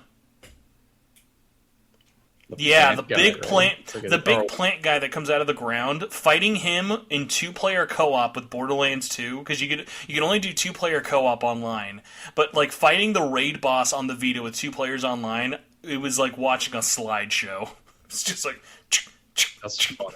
Yeah, I remember that I played it on 360 though. I can imagine. Good times though, man. I mean, as long as you're able to do it, that's all that matters. Like if it chugs to the point of killing you, that sucks. If it's like chugs where you can make fun of it and you're having fun, I'm gonna be honest. I'm not gonna lie. The bad reviews have not scared me away from Saints Row. I still want to play the new one because like everyone I've heard who's played it has been like, "Listen, it's not a great game, but it's still fun." And I'm like, "That's all I need." It looks okay. The dialogue. It'll be a great like $40 or $30 Black Friday pickup. I think that's what it's going to be like. The only thing is the radio selection seems kind of bad, and that's one of the biggest things in those games. I think they peaked in 3. I'm not going to lie. Like 3 was such a great OST pick that like they've never hit that high again. Yeah, 2 and 3 really good. I mean, 3 literally had an Adult Swim radio station. Like, where do you go from there? That's awesome. Yeah, I love that.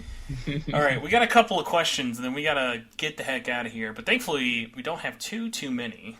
Let me pull up our first one here. Thank you. Do you ever like have people randomly pull tweets that you made like months ago? And they're just like, where did you find this? You found this 9-month-old tweet to just randomly retweet? Every once in a while, somebody will like a reply I made to a tweet like a year ago or something. And they never make sense. There's never like a reason. There's like, oh, this is relevant now. It's like, nope, you just randomly found this. It's like 2 years ago, I replied yes or something, and somebody upvotes it. Oh my god. But our first question, we're just going to go from Fred Peppers on Twitter, who says, and I'm trying to think think if you guys have ever actually done anything before. Can we ever get a Marsh and Gnarly ASMR collab? Which, like, I find funny because, like, I don't think of you as someone with, like, an ASMR voice. Like, do you ever get that?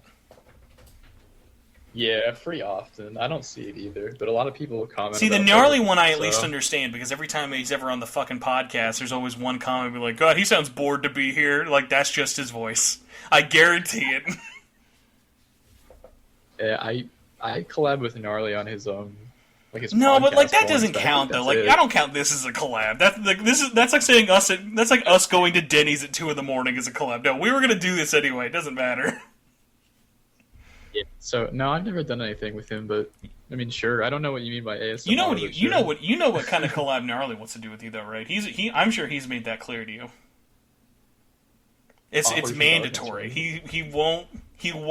I was offended actually. I was talking to him. We were like playing. I think we were playing like Smash or something together, and he was just talking about all these games. He was like, "Yeah, man, I just don't know anyone who knows these fucking games or whatever." Like fucking like Operation Target. I'm like fucking. I'm like I don't know these games. He's like, "No, man, Marsh is the only one on the internet who's ever played Operation Darkness." I was like, "Listen, I put Operation Darkness in a very special camp of it goes that." In that game, I always forget the title of, but the one where you are a time traveler in the Civil War on 360, because those two games. Oh, Yes, I always think of those two games together, even though they are nothing alike. I know what that one is too. That's a weird one. That weird era of like you would find random PC and 360 exclusives and just be like, "What the fuck?" Yeah. I'd love to collab with him on Operation Darkness. Yeah, that'd be fun. But that actually reminds me, as I'm trying to wrap this up, I totally forgot. Fucking Shadow Hearts. That was another one. He was like, "Yeah, dude, I just don't know anyone who knows Shadow Hearts." I'm like, "Are you kidding me?" I'm like, I know Shadow Hearts is really like fucking like obscure. So that was the one I was talking about that like has a Kickstarter spiritual successor on right now. It's from the people who made Wild Arms and from the team who made Shadow Hearts are trying to get a new game made. And I remember like thinking about that of like Shadow Hearts is like that's in that weird camp of like it's obscure but no one's nostalgic for it. It's like a horror game, right? Like yeah, and there were like multiple of them. That's the funny thing. Is like people I don't think remember that is a series. There's not like one. Okay, yeah. I think I've heard of it. Never played it for sure. So, Fenny is our next question. Says, can Marsh crush a rock with his bare hands? No. Definitely not. I feel like you could surprise me with these next couple of questions. They're kind of related. I'm going to have to think about this. Do you go to the gym? Like, do you lift? Geez, I used to lift, and then I studied abroad, and I fell off because I didn't want to lift in Japan. I've been meaning to lift again this semester because I'm done in December with school. I go back to my job after that. I want to get like swole before I go back to my job. I need you to take like, I need a before and after, mandatory before and after. Pretty please. Yeah, I should. I need to get back into it. So I used to really like lifting though. Imagine your face reveal is just your fucking like literally the Giga Chad swole picture in black and white of you. Jesus fucking Christ. Because I'm going to let you know. I don't know what you look like, but, like, I feel uncomfortable imagining you with muscles. That's all I can say. Because let me tell you, there's never a moment, like, speaking of people who, like, I feel like Gnarly and me are a good example of we look different, but no one has ever been like, wow, I can't believe you look like this. Like, man, us white guys with brown hair really, really distinguish with our two looks of wearing glasses or not glasses. It's like, do you have glasses, facial hair, or both? Yeah. That's funny. I do not have muscles like that. Not yet. Well, you're waiting for your time skip arc. So we're gonna get to your time skip arc. People are gonna come back from the college arc and then find out you're jacked as all hell. That's what's gonna happen. You know what it'll be? It'll be after you finally play Resident Evil 5 and you'll see Chris Redfield punching a boulder and you'll go, fuck, man, I gotta get to the gym. That's when I can crush her off with my bare hands. I'm going to hope that this is a reference to something. Otherwise, please, I hope we get a follow-up question eventually. Jackpot on Twitter says, would you rather drink a wine glass of blood or eat a bowl of teeth? It's not a reference to anything I know about. Perfect. Definitely the blood. Really? Teeth, that's I fucked don't. I up. mean, Like, I've blood. tasted blood. I mean, if I have to like eat a bowl of teeth, I would at least imagine the teeth are brittle enough for me, and I'm also imagining it's my teeth. I don't know. A weird, fucked up part of me almost wants to say teeth because I don't know what teeth taste like, but I know what blood tastes like. I don't think you could chew through teeth. If you could put it in like a piece of bread or a cookie, I'd eat the teeth. Like, dude, blood can be thick. Like, if you get like a thick cup of blood, that sounds awful. Also, let's be honest. That's a bad When you say question. teeth, there's not really other variable factors, unless it's like maybe rotten or whatever. Because I'm assuming it's like just normal human teeth from like a cadaver or whatever. Whereas like there's a lot of places blood can come out of. That's all I'm gonna say. True. Be like, here's your wine glass of blood from the rectum only, Marsh. I'm glad you picked this one. Yeah. Oof. Both are bad options. No, that's not a reference. I don't know what Jackpot's just having a really, really psychotic day on Twitter. That was what was happening. Tesla says, what is the actual mindset behind skipping some of the best games in the franchise but playing the most mid and boring ones? I never said anything about skipping. I just make videos about the ones that are like less is- talked about. So I played It's the good funny ones. of like, imagine someone's watching your video for like Last Bible and just being like, in their head, you're just saying, yo, dude, Soul Hackers 2 is trash. I gotta play these old fucking Game Boy games. Yeah, like I've played most of the good ones. The ones that aren't worth talking about, like Nocturne 4, like I'm not gonna talk about those because I don't know, like what else can I say? But so I focus on the ones that people aren't talking as much about. So I played the good ones too. Yeah, I really can't think of many that you haven't played that are like the must-haves. Yeah, I think I've covered. I mean, I haven't played like Devil Survivor. Yeah, that's 1. actually that's probably So- your biggest travesty. Devil Survivor 1 and 2. Like that's unique. Have you played the Raito ones? I own Raito 2, but I've never I played love Raito you own 1 the most expensive one for no fucking reason. That's so funny. years ago. The only other one I can maybe think of. Have you played? I have like him in my brain, but I'm trying to think which one would be more offensive. Did you play any of the Q games? Yeah, I have Persona Q. Not That would be Q2. funny if you only had Q2. Then I would really just not know what the fuck was going on. I bought Q2 a few years ago as well. It was more like 7 or 8 years ago. Now So that I let's- think about it, 'cause now Let's it's put it like expensive. this. So now, are you at a point? Have you ever had a point when playing some of these obscure ones where you're like, "Wow, these are way better than the new ones"? I don't know. Not really. Not with Last Bible. Not maybe with like Devil Summoner. I think there's things that like Devil Summoners really nails down with atmosphere that I don't see in the newer ones. Or like like Megami Tensei 2, I think is just a really good game that maybe beats out just barely some newer games. That's the one funny thing though that I always do think about. Like when there are people out there who are like, "Yo, dude." Like, the fact that, think about this legitimately, because we all played this. Someone played Shin Megami Tensei 5 and just went, God, dude, they really peaked at the PS2 game. They're like, that they should have stopped. Yeah. Like you're just watching this series, like, fucking fall off a cliff. Like, that's what you're looking at when you're playing this game. I don't think they should stop. I don't think it's falling off a cliff. I think like 5's great with the gameplay. Story probably was better in some older games, but whatever. It's like each game's got its own strengths and weaknesses. Let's see. Next one is by Rystar VC says, when is the SMT2 video coming? Yeah, it's pretty soon, I guess. It's like I don't know how long that means. What would you Usually play in terms of version? Would you do GBA, PlayStation? For SMT1, I did Super Famicom, and I did an overview of the ports. So I do the same thing. I do Super Famicom, about a little bit about each of the I'm ports. gonna have to go back. I'll judge harshly how much you talked about the Sega CD version for one. Then It wasn't very long, but I did you at least give a shout out like to that the version. amazing and underrated soundtrack? Because that's one of the best parts of that whole port.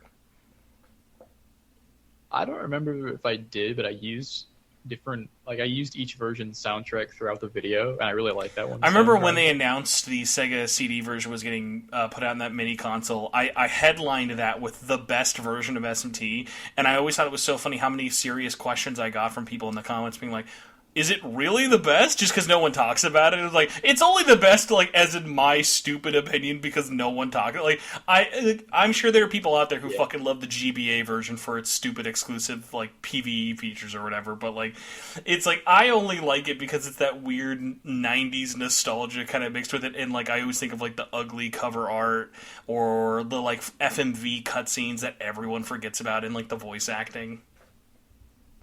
Scenes and voice acting are pretty neat. I think it's a good version. My favorite version is still just the first one. Classic.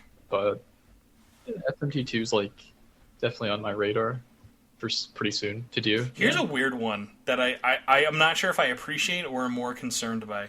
Clora says, what is your reason to keep going? I guess in making videos, my goal is just to show all of like the like free PS2, so that's my reason, just to accomplish a goal I set, just to see if I can do it and to get through the whole series. I want to play the whole franchise. It's kind of a weird one because like I do like the idea of that question though, of like what kind of passions, like what kind of passion do you have or need to want to do all that stuff with it. And the funny thing is,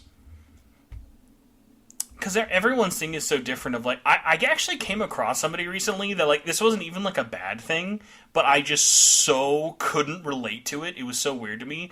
Of, like, the only reason this guy wanted to do this kind of video was because he knew it was going to get a lot of views. And I'm like, I literally don't think I've ever been like, bro, I gotta capitalize on this. This is great timing to talk about this fucking random bullshit that I want to talk about right now. Yeah, I think for me it's like I'm not just gonna play like a Last Bible special and then not tell anybody about it and pretend it didn't happen. Like I'm gonna explain the whole thing because it's fun for me to do it. So it's not really about like views or anything. It's just like I like the idea of like documenting it because nobody else has. So if there's like a game that doesn't have a video like that, like I want to do it just to see what it's like. Let's see, I think we got one more from YouTube, and then I have a couple others and we can wrap up. This one's by an Orange Without a Face. Says, I want to know if part of him is still in that sloth dungeon of SMTF. Is that still living in your head rent-free? Not as much. I need to replay SMTF, actually. I was thinking about doing it because I reached like 50,000 subs, and it's like the first video I did in terms of reviews, so I thought it'd be funny to go back to it and just be like, only Charlie, only talk about the Charlie route. So I have to see if it's bad.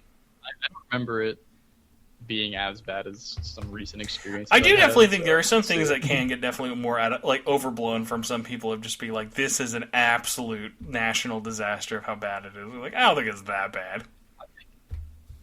I overblew it, but like, it was my first video, and I just was like, this is funny. I'm gonna shit on this dungeon because it's funny, and so it's probably my fault that people think it's that bad.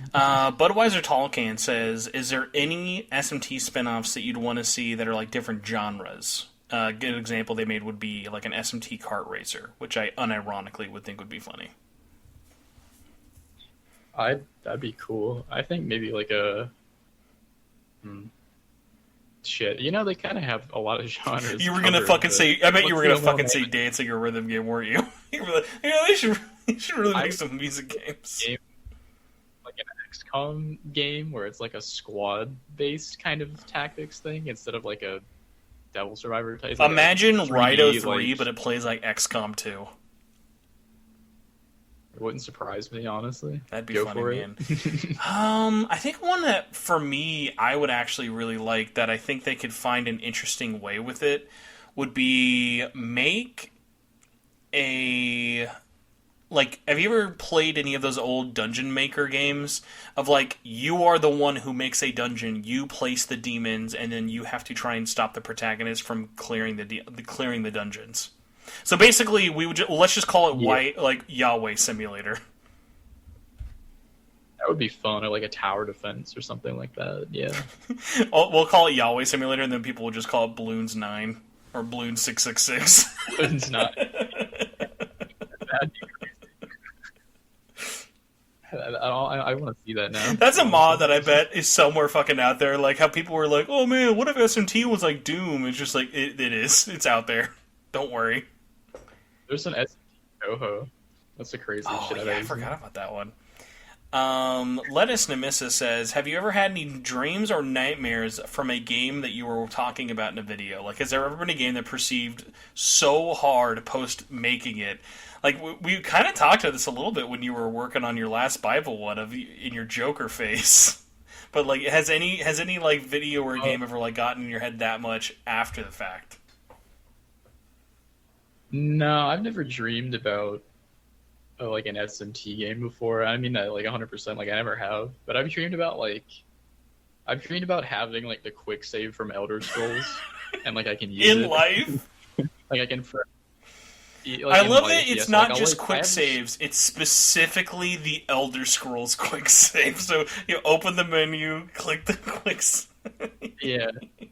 I'll have this recurring dream like every few months where I like wreck a car and I'm like, it's okay. Listen, as someone who actually has had 2 fucking car accidents in the last 12 months, I cannot tell you how fucked up I am from talking about accidents. I hate fucking vehicle accidents now. Being in 2 has been awful. Yeah, I was in an accident once. It sucks. I don't know why I dream about it because it was a long time ago. Dude, I bet you that's something that's like that's just in the back of your head as like a low skill like PTSD thing now. Just then it'll be there forever. Yeah, so that always gives me the I can just load back to before I wrecked the car. In the dreams. That's the only video game thing I just love that it's the Elder Scrolls one. It could be anything. It could be fucking any video game that is quick save, but I'm specifically imagining the Oblivion fucking menu pull up for quick saves. Yeah, Oblivion one. It's that one. 2 left. This one's a hard one. Nemissa says, did we ever find out who Wink Wink was? Shit, I'm going to be honest. You might know. I feel like they should have had someone from Wink Wink in the soundtrack of 2. I think that's the only thing I'd be like, that would have been really fucking funny because literally Wink Wink just doesn't exist. They are just an entity that was there for one song and never did anything ever again. So is it like a contracted musician or something like that? There is a history to them, because ironically, I think the last time I actually went into this and was talking about it was the one time I had Simply Dad on the podcast, and we were talking about Wink Wink.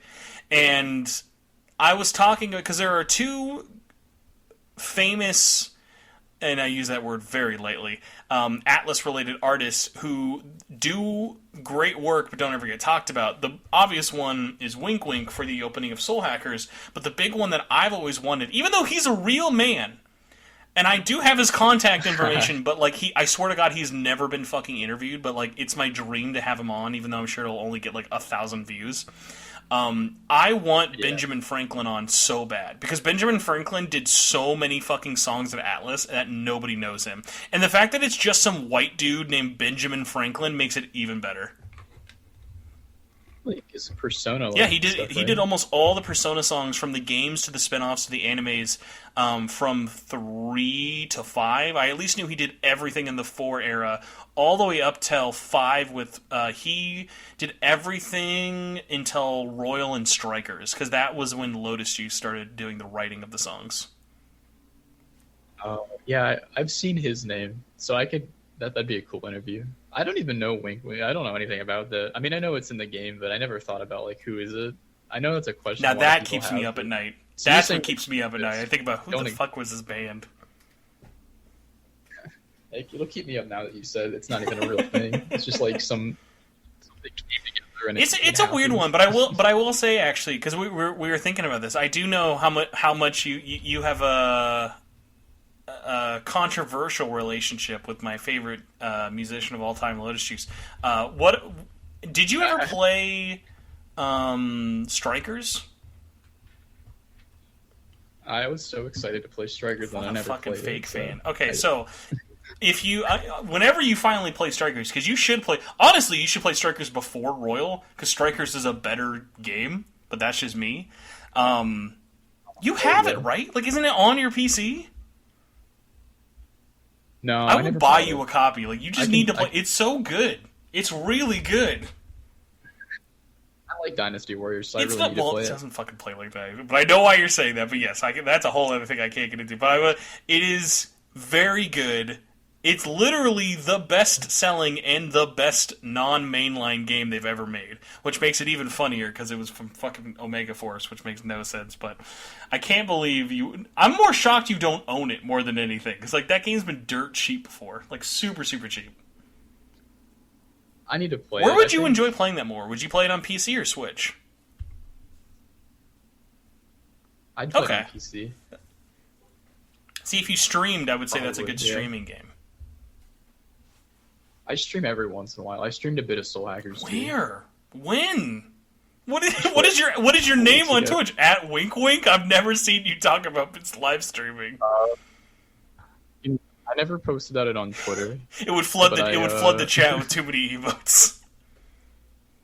It does. My follow noise is like really really loud. and I Listen, don't you wanna actually hear it. have Twitch notifications on. Mine are just me reading the chat out loud because that's how my brain reads. It's Marsh SMT I- Twitch. So I don't stream like ever, but sometimes. That's funny. All right, man. I'll have to go back and try and find that VOD before you nuke it or whatever. Our last question is an interesting one from Lebanon Megami Tensei. Says, what SMT game do you recommend for someone to get into the series? Because I know we've talked about what our first ones were, but like, let's just say you find random Joe Blow comes up to you. He's really mad that you lied to him because he found out that Yuri Lowenthal is not in Soul Hackers 2. And he says, the only way to make it up to me is you have to tell me what SMT game should I start with. So this can be anything Megami Tensei related. I think you can kind of start by asking like what kind of game they've won. But if it was just one game, I'd say SMT4. But if you said like do you like strategy, like I know Devil Survivor is good. I haven't played it, but I know it's good. So play Devil That's Survivor. interesting. You would still say 4 is the go-to, even after all these years. You think like that's like the first like best like entry point you would give someone. It was sort of like the first Mega 10 I played was Arena, then I played like Persona 3, Persona 4, and I played SMT4, and I thought it was a good starting point for me. So I would recommend 4. That's always one that I get really sad when people are like, Spencer, are they ever going to do a port of 4? And I'm like, the only way they could ever do a port of 4 is if they just remade it, because all those assets look fucking terrible on anything that's not a 3DS screen. So it's like 4 is the least likely game to ever get like ported or even remastered. So just 4, or I guess Nocturne. But I think you can ask somebody like, do you want a first-person game? Do you want a I don't strategy? know, man. Honestly, between me, I would say 4 is a better first one than Nocturne. I feel like Nocturne's a good recommendation if the year is 2004 and you live in North America. That's about the only time I would say, here's what you should start with. I guess it's a rough game, so 4 would probably be better. Yeah. Interesting choice though with it, especially with everything kind of all with it. I don't know what I would give. Oh, actually, I do actually, because I even mentioned this in my review, and I'd be curious if you would agree once you beat it. I think, honest to God, if you don't have a Nintendo Switch, well, actually, no, because even as much as I love TMS is still you have to be so specifically into that kind of thing that's not an easy recommendation. I honestly would say if you are wanting to ever get into Atlus, Soul Hackers 2 is the best starting game for them. Of like, it has just enough to get you in while still having a lot of other, like, it's not bogged down by a lot of stuff, it's not something that's going to overwhelm you, and it's not overly crazily long. So like, I think Soul Hackers 2 was a great, like, my first Atlus game. Yeah, that makes sense. It's fairly simple to get into, and it's not something that you need prior knowledge to. I think the 2 might throw people off, but I guess so would the 4. So Well, once they get up to 4, they can really just do anything. It's like Halloween. Fucking Halloween 3 we don't need to see any of the other ones. So yeah, Soul Hackers 2 would be pretty decent as well. Well, Marsh, we made it through, unfortunately, a 2-hour-long episode of what I was supposed to only have be 90 minutes, so I appreciate you for letting me go long with you. Oh, it's totally fine. I got plenty of time. Well, ironically, I was supposed to start 20 minutes ago next week's episode. So my guest was nice enough at least to wait, but it works out well because it's funny I'm saying next week, but by the time everyone hears this, they'll have heard it last week. So I'm going to actually be talking to Jody, and Jody's actually based out of the UK, so she's like 6 hours ahead of me.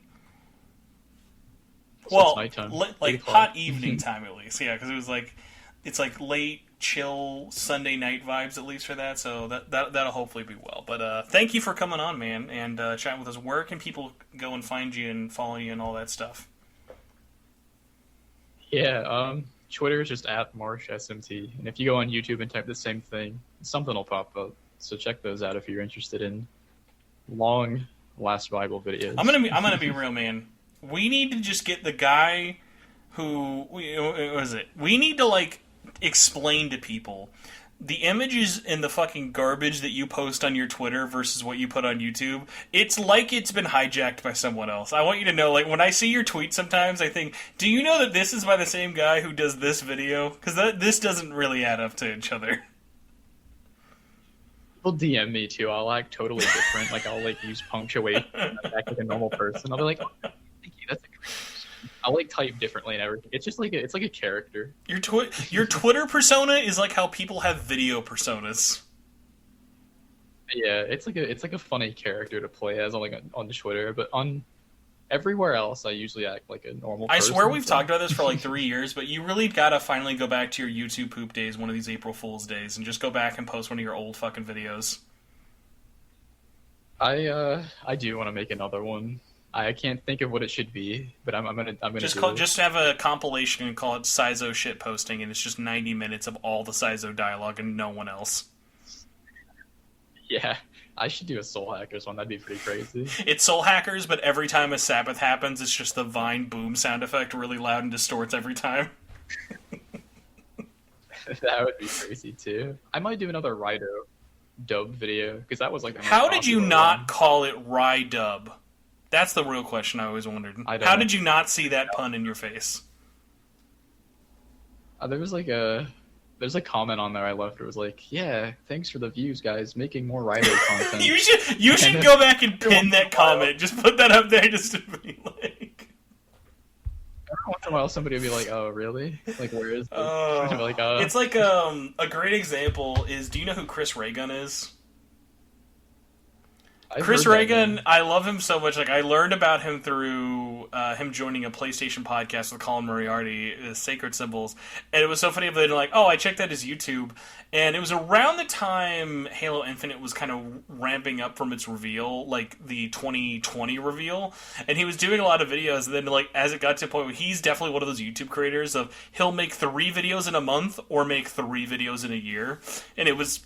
Someone had commented on something. He'd made like 3 videos over the span of like 2.5 weeks. People were like, wow, guys, this is crazy. We got all of his videos in 1 month. Now we'll see you next year. Like, I always think those are like so funny. Too. Yeah, because I did 2 last Bible videos like pretty close together.